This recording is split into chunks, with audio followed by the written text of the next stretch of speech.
नमस्कार, lead India के इस वीडियो में आपका बहुत बहुत स्वागत है। दोस्तों, एफआईआर फर्स्ट इंफॉर्मेशन रिपोर्ट ये इतना इंपॉर्टेंट होता है। जब कोई अपराध हो जाए ना, उस वक्त आपके हाथ पांव ठंडे पड़ जाते हैं, आप सोच नहीं पाते हो कि इस वक्त क्या करें, एकदम से दिमाग में नहीं आता।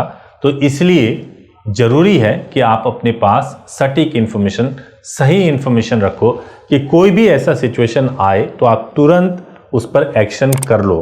क्योंकि अपराध होने के बाद से किसी के दिमाग में नहीं आता कि चलो यूट्यूब पे वीडियो सर्च करते हैं और देखते हैं कि इस वक्त हम इस सिचुएशन को कैसे डील करेंगे। इंसान इतना नर्वस होता है कि ऐसा कर नहीं पाता है।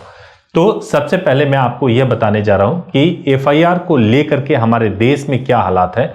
ये सबसे पहले आइए इस रिपोर्ट में देखते हैं। एफआईआर यानी कि फर्स्ट इंफॉर्मेशन रिपोर्ट एक कानूनी दस्तावेज है जिसे अपराध होने पर पुलिस स्टेशन में दर्ज किया जाता है। यह एक प्राथमिक रिपोर्ट होती है जो किसी अपराध के बारे में पुलिस को सूचित करती है।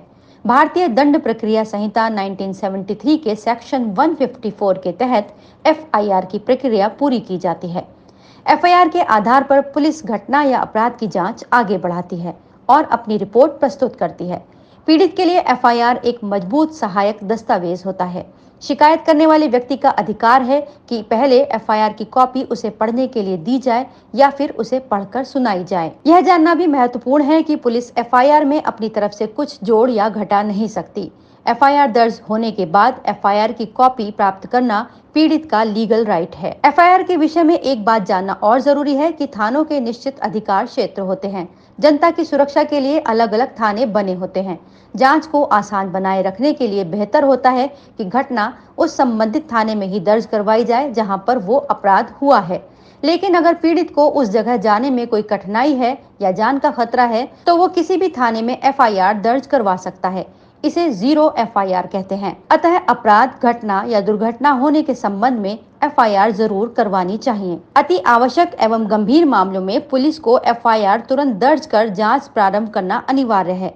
हालांकि यदि पुलिस को लगता है कि मामला एफआईआर दर्ज करने या जांच करने योग्य नहीं है तो वो उस घटना का विवरण लॉग बुक में दर्ज करती है। इसके अलावा कई बार ऐसा होता है कि पुलिस एफआईआर दर्ज करने में आनाकानी करती है, तो ऐसे में पीड़ित एफआईआर दर्ज कराने के लिए कोर्ट का सहारा ले सकता है। तो आपने दोस्तों एक रिपोर्ट ये देखा, इस रिपोर्ट के माध्यम से आपको पता चला होगा कि एफआईआर को लेकर के हमारे देश की क्या स्थिति है। मैं आपको यह भी बता दूं कि यदि आप कुछ ऐसे सिचुएशन को डील कर रहे हैं जहां पे आप परेशान हैं और आपको सहायता की जरूरत है, तो आप बिल्कुल परेशान मत होइए। आप हमारे हेल्पलाइन नंबर 8800444555 पर कॉल कर लीजिए। सुबह 9 बजे से लेकर शाम को 8 बजे तक कॉल कर सकते हैं, या हमारी वेबसाइट leadindia.law पर विजिट करके भी पूरी जानकारी ले सकते हैं, एडवोकेट से कॉन्टैक्ट कर सकते हैं। मैं इसके बाद आपको बताने जा रहा हूं कि cognizable offence, non cognizable offence या एफआईआर कराने के टाइम पर किन किन बातों का प्रॉपर तरीके से ध्यान रखा जाना चाहिए। अगर आपने प्रॉपर तरीके से ध्यान नहीं रखा तो आप भारी मुसीबत में पड़ सकते हैं और केस को लूज भी कर सकते हैं। तो आइए इस रिपोर्ट को देखते हैं। तो दोस्तों, इस रिपोर्ट में मैं आपको ये बताऊंगा कि जब कभी भी आप एफआईआर करवाने के लिए जाते हो तो किन बातों का ध्यान रखना चाहिए। जब हम एफआईआर करवाने के लिए जाते हैं तो हमारे दिमाग में ये होती है कि घटना घटी है और इस घटना का रिपोर्ट हम जाकर के पुलिस को करेंगे। पुलिस किस तरीके से, किस सेक्शन में लिख रही है, कुछ नहीं पता होता है। तो सबसे पहले आपको दो चीज जानना चाहिए जो बहुत जरूरी होता है।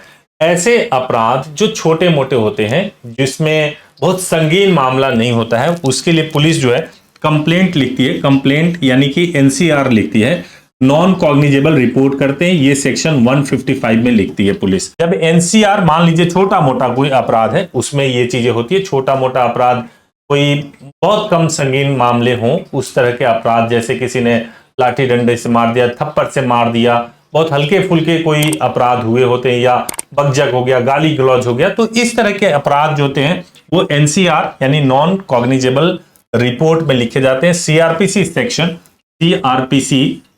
155 के तहत में लिखे जाते हैं। दूसरा जो सिनेरियो होते हैं, मान लीजिए कि संगीन मामला हो गया। अगर संगीन मामला हो जाता है तो संगीन मामले को जो है बोला जाता है कि आप एफआईआर लिखवा दो, यानी फर्स्ट इंफॉर्मेशन रिपोर्ट कहते हैं। फर्स्ट इंफॉर्मेशन रिपोर्ट जो होता है ये तब होता है जब कॉग्निजेबल ऑफेंस हुआ हो, और कॉग्निजेबल ऑफेंस चाहे किसी भी तरह का कॉग्निजेबल ऑफेंस हुआ हो ये सीआरपीसी के सेक्शन 154 के तहत लिखा जाता है। सीआरपीसी 154 के तहत लिखा जाता है। और जब कभी भी आप पुलिस थाने में जाएंगे तो आप ये 154 के तहत यानी कि जो संगीन अपराध हो रखा है उसका रिपोर्ट आप दो तरीके से कर सकते हैं। अगर आप चाहें तो ओरल यानी मौखिक तरीके से बता दीजिए, या फिर अगर आप कैपेबल है तो लिख करके ले जाइए। जो अपराध हुआ हो बिल्कुल प्रॉपरली लिख करके, टाइम डेट समय के साथ अगर जाएंगे तो आप रिटन लिख करके जाइए, उसमें गलतियां होने के कम से कम गुंजाइश होता है। तो ये दोनों तरीके से जा सकते हैं। उसमें पुलिस चाहेगी अपने हिसाब से कि जो अपराध हुआ है उसके हिसाब से आईपीसी के सेक्शन लगा करके एफआईआर रजिस्टर्ड कर लेगी। जो एफआईआर रजिस्टर्ड होता है तकरीबन, आप मोटे तौर से मैं बताऊं कि एफआईआर का जो फॉर्मेट होता है वो इस तरीके का होता है, यानी कि किस डिस्ट्रिक्ट में हुआ है, कौन से थाने में हुआ, कब हुआ है, एफआईआर नंबर क्या है, डेट क्या है, कौन से एक्ट इस पे लगेंगे, कौन कौन सा उसका सेक्शन लगेगा। तो एक्ट और सेक्शन लिखना होता है। अदर कोई एक्ट हो तो भी लिखना होता है। अकरेंस ऑफ ऑफेंस कब हुआ होता है ये भी बताना होता है। इन्फॉर्मेशन रिसीव्ड एट पीएस किस थाने में कब और कहां रिसीव हुआ। जनरल डायरी रेफरेंस जो डायरी में एंट्री हुई उसका क्या नंबर है। टाइप ऑफ इंफॉर्मेशन क्या था, ओरल था या रिटन था, ये भी बताया जाता है। प्लेस ऑफ अकरेंस कहां हुआ, किस जगह पे हुआ, ये प्लेस ऑफ अकरेंस में बताया जाता है। पूरा इसमें बीट नंबर और सब कुछ बताया जाता है। कंप्लेनेंट कौन है ये भी कंप्लेनेंट का पूरा detail, name, father name, date, ये सब कुछ उसमें लिखा जाता है। और अगर आपके दिमाग में या आप जानते हो कि कोई सस्पेक्टेड व्यक्ति है तो सस्पेक्टेड व्यक्ति का भी नाम आप लिखवा सकते हैं। ये आप 7th कॉलम में आप लिखवा सकते हैं सस्पेक्टेड व्यक्ति के बारे में।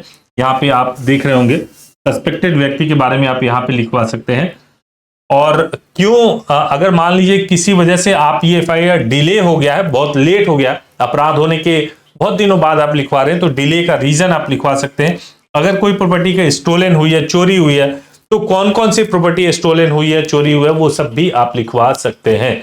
तो जब कभी भी आप एफआईआर करवाने जाएं तो आप इन बातों का ध्यान रखें ताकि आपके मामले में सही तरीके से जस्टिस हो सके।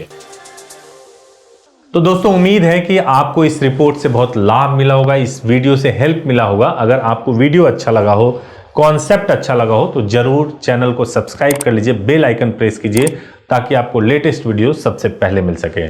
Thank you so much for watching this video. Thank you so much.